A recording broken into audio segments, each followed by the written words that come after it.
Today, we wanted to help out our audience by giving some negotiation tips and, in fact, give you some tips on how to win any negotiation. Hey there, this is attorney Sarah Holmes of Holmes Business Law P.C. We are a business and trademark law firm that also offers general counsel subscription services to business owners.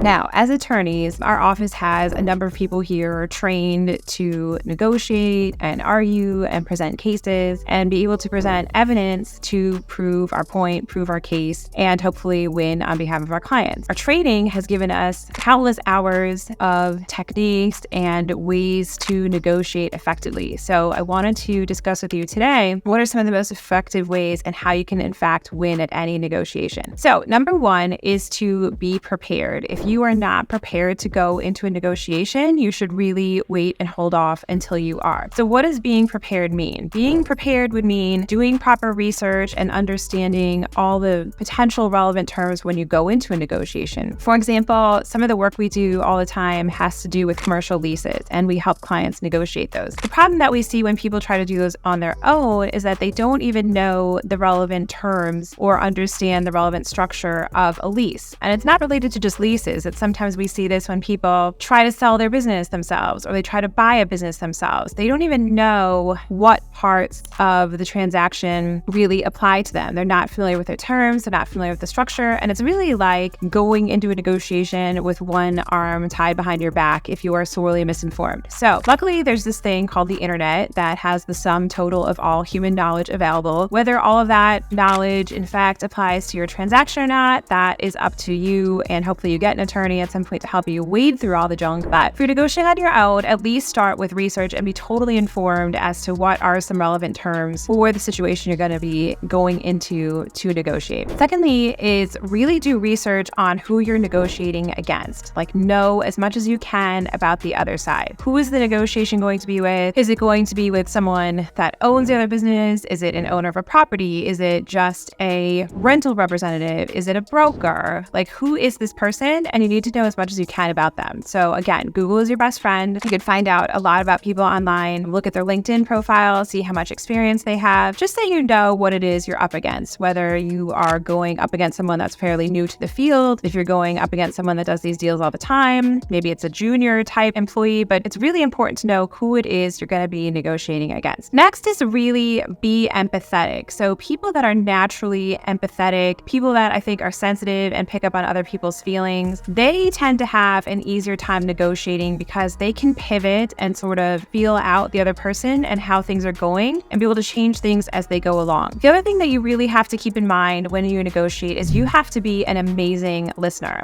I think a lot of people assume that when they go into a negotiation that the loudest, most aggressive person in the room is going to win. And you see this a lot in lawyer advertising. They'll be like, we're your pit bulls, we're going to win, we're aggressive, rawr. And sometimes clients think, yes, I want the most aggressive lawyer possible. Do you really? You got to think that through, because sometimes the most aggressive people are the ones that are not listening and they're not taking other things into account and they're maybe missing things in a negotiation. So being a really good listener and in fact being empathetic and sensitive to someone else's feelings is probably going to help you go a lot further in negotiation because you're going to have a better sense of what the other side is looking for. Next is set a goal. Know when you go into a negotiation absolutely what the result is that you want when you come out of that. If you go in without a goal and without a clear understanding of what it is you want, you're not going to be able to effectively advocate for yourself and get to the real heart of what it is that you want to walk away with. Perhaps more importantly, the next point is know what the other side wants. You really need to understand as much as you can in advance what it is the other side truly cares about and what it is they want, because you're going to use that in your negotiation as leverage. If you don't know what that is, you're definitely going to be at a handicap in the negotiation. So how do you figure out what it is the other side really wants? Well, you try to ask, for example, if you're in a commercial lease negotiation and you're not negotiating with the landlord, but you're negotiating with a broker, you might ask them flat out what it is the landlord's really concerned about, what it is they really want. Do they really want a long-term tenant? Is it that they really want double the rent on this transaction? Is it that they really want a certain type of business in this space? Ask what it is the other side really wants, because as soon as you know that, you can definitely use that to your advantage, and that's a huge, huge piece of leverage for you. Next is to understand that you cannot get everything you want. So So I know the topic of this video is how to win any negotiation, but that should be looking at the overall negotiation and transaction as a whole. Every single time you negotiate something, it is a back and forth, and one side might need to get things that they want and you need to get things that you want. So you just have to identify what are the most important things to get out of this. We could take something like a commercial lease and we could tell you, look, go back with every single paragraph and ask for changes. Is that really effective for you though? Or are we doing you a disservice? Are we better off stating these are the 5 non-negotiable things that we'd recommend you go back with, and the rest of it is just stuff you have to live with? So pick out what things are really in fact important to you and acknowledge from the beginning that you can't win every single point. Next is to know what you're willing to live with in a compromise. So in that same instance, understand which things are, well, maybe I really wanted this other thing, but I'm okay living with,